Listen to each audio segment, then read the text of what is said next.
மாறன் வீரா serial promo பார்க்கலாம் வாங்க. வீடியோக்குள்ளே போகிறதுக்கு முன்னாடி யாரெல்லாம் நம்ம சேனலை சப்ஸ்கிரைப் பண்ணலையோ மறக்காமல் நம்ம சேனலை சப்ஸ்கிரைப் பண்ணிவிட்டு பக்கத்தில் இருக்கிற பெல் ஐக்கனையும் கிளிக் பண்ணிடுங்க. நம்ம வீராவோட சித்தி பையனு அறிவழகனுங்கிற ஒருத்தங்க கல்யாணத்துக்கு வந்திருக்காங்க.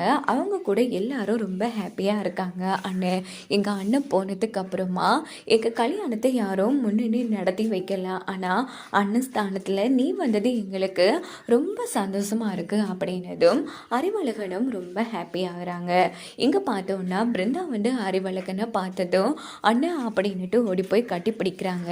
ஆமாம், யாருமா இவர் அப்படின்னும் போது இவன் என் தங்கச்சி பையங்க, இவங்க ரொம்ப காலமாக எங்களை பிரிஞ்சு தான் இருக்காங்க. இப்போதான் வாரத்துக்கு எங்கள் பையனுக்கு டைம் கிடைச்சிது. சொல்லப்போனால் என் மூத்த பையன் சரவணை எப்படியோ அதே மாதிரி தான் எங்கள் அறிவழகனும் அப்படின்னதும் ரொம்ப சந்தோஷப்பா. அண்ணன் ஸ்தானத்தில் இருந்து நீங்கள் இந்த கல்யாணத்தை நடத்தி வைக்கணும் அப்படின்னதும் சரிங்கய்யா, என் தங்கச்சிக்கு ஆசையாக நான் கொலுசு வாங்கி வந்திருக்கேன், போட்டு விடலாமா அப்படின்னும் போதும் இதில் எதுக்குப்பா பெர்மிஷன்லாம் கேட்டுட்டு தாராளமாக போட்டு விடலாம் அப்படின்னும் போது இந்த பக்கம் அறிவழகன் பிருந்தாவுக்காக வாங்கிட்டு வந்த அந்த கொலுசை கியூட்டாக போட்டு விடுறாங்க. அதுக்கப்புறமா பார்த்தோன்னா மாப்பிள்ளைக்கும் பொண்ணுக்கும் வைர மோதிரம்லாம் வாங்கி வந்திருக்காங்க.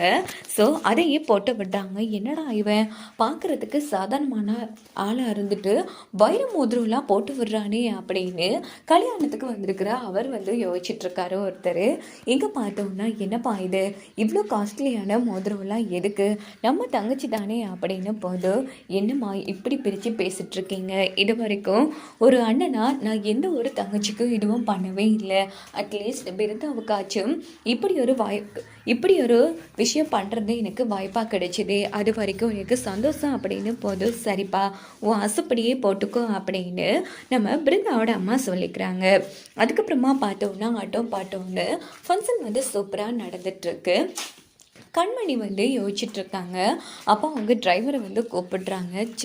எல்லாமே சொதப்பிட்டு எப்படியாச்சும் இந்த கல்யாணம் நடக்கக்கூடாது, வெடிச்சா கல்யாணம் எனக்கு தலையெல்லாம் வெடிக்குது அப்படின்னு போது விஜய் அந்த இடத்துக்கு வராங்க. என்னக்கா இது இப்படி சொதப்பிட்டீங்களே, நீ எவ்வளோ பெரிய திட்டம் போடுவீங்கன்னு நான் எதிர்பார்த்தேன், கடைசியில் இப்படி சொதப்போன்னு நான் கொஞ்சம் கூட எதிர்பார்க்கலக்கா.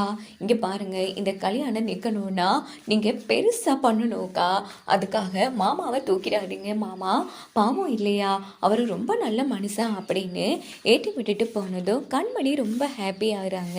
அவள் நல்ல ஐடியா சொல்லிட்டு போகிறா. இப்போது பொண்ணு மாப்பிள்ளையை இல்லை பொண்ணு மாப்பிள்ளையை தூக்கிறத விட ஏன் அந்த ராமச்சந்திரனையும் தூக்கக்கூடாது அப்படின்னு போதும் மேடம் ரொம்ப ரிஸ்க் எடுக்கிறீங்க மேடம், ரொம்ப பிரச்சனை ஆகிடும் அப்படின்னு டிரைவர் சொல்லிட்டு இருக்காங்க. இங்கே பாரு, செய்ய சொல்கிறது யாரு, நான் தானே, உனக்கு என்ன பிரச்சனை வரப்போகுது, இங்கே பாரு என்ன நடந்தாலும் கல்யாணம் எப்படியும் நடந்துடும்.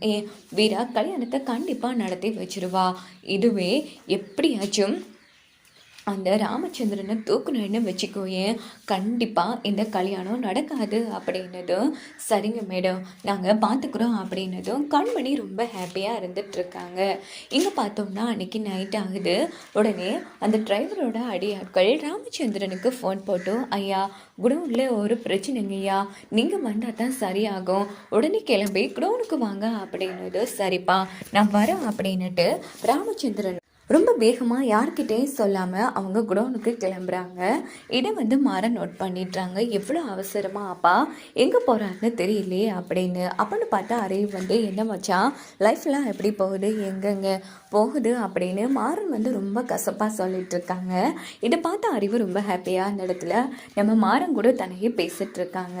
இங்கே பார்த்தோம்னா வள்ளி ஏண்டா மாறா, அண்ணன் வெளியில் போய் ரொம்ப நேரம் ஆச்சு, எங்கடா இது அண்ணனை காணும் அப்படின்னு போதும் மாறனுக்கும் பதட்டமாக இருக்குது. இருத்த அப்பாவுக்கு ஃபோன் போட்டு பார்க்குறேன் அப்படின்னுட்டு ராமச்சந்திரனுக்கு ஃபோன் போடுறாங்க. ஆனால் ராமச்சந்திரன் ஃபோன் எடுக்கிற மாதிரி இல்லை. உடனே அறிவு பயப்படுறாங்க. மச்சான் பயப்படாதீங்க, பக்கத்தில் எங்கேயாச்சுன்னா மாமா போயிடுப்பாரு, வாங்க பார்த்துட்டு வரலாம் அப்படின்னுட்டு இவங்க ரெண்டு பேரும் கிளம்புறாங்க. குடோனுக்கு ராமச்சந்திரனை வாயை பொத்தி அதே குடோனில் தான் கட்டி போட்டு வச்சுருக்காங்க நம்ம கண்மணியோட டீம். இங்கே பார்த்தோம்னா ஒரு கட்டத்தில் ஒரு வழியாக லொக்கேஷனை கண்டுபிடிச்சு பிடிச்சி மாறனும் அறிவழகனும் அந்த குடோனுக்கு வந்துடுறாங்க. அப்போது டிரைவரோட அடியாட்கள் மாறனை போட்டு அடிக்கிறாங்க. உடனே அறிவு சம மாசா எல்லா ரவுடிகளையும் அடினா அடித்து அந்த இடத்துல ஓட விட்டுடுறாங்க. இங்கே பார்த்தோன்னா கட்டி போட்டிருக்கிற ராமச்சந்திரனை வந்து காப்பாற்றிடுறாங்க. அப்பா எப்படிப்பா நீ இங்கே வந்த யாரும் தெரியலடா, ஃபோன் போட்டு குடோனில் பிரச்சனைன்னு சொன்னாங்க, அதனால தான் வந்தேன் அப்படின்னதும் சரிப்பா டென்ஷன் ஆகாதீங்க, நீங்கள் இங்கே நடந்த இந்த ஒரு விஷயத்தையும் அங்கே சொல்ல வேணாம், எல்லாரும் ரொம்ப பதட்டப்படுவாங்க அப்படின்னு போதும் மச்சான் உங்களுக்கு எதிரி யாராச்சும் இருக்காங்களா அப்படின்னு அறிவு கேட்டதும் அப்படி யாரும் இல்லையே அப்படின்னு மாற சொல்கிறாங்க. எனக்கு என்னமோ இந்த கல்யாணத்தை நிறுத்துறதுக்காக யாரோ திட்டம் போட்டு பண்ணிட்டு இருக்காங்க, அதனால எல்லாரும் கொஞ்சம் கவனமாகவும் உஷாராகவும் நடந்துக்கோங்க அப்படின்னு அறிவு வந்து சொல்கிறாங்க. ஸோ எப்படியும் நல்லபடியாக விஜய் கண்மணி திட்டத்தை முறையடிச்சு நம்ம அறிவே கல்யாணத்தை பண்ணி வைக்க போகிறாங்க. வாங்க வெயிட் பண்ணி பார்க்கலாம்.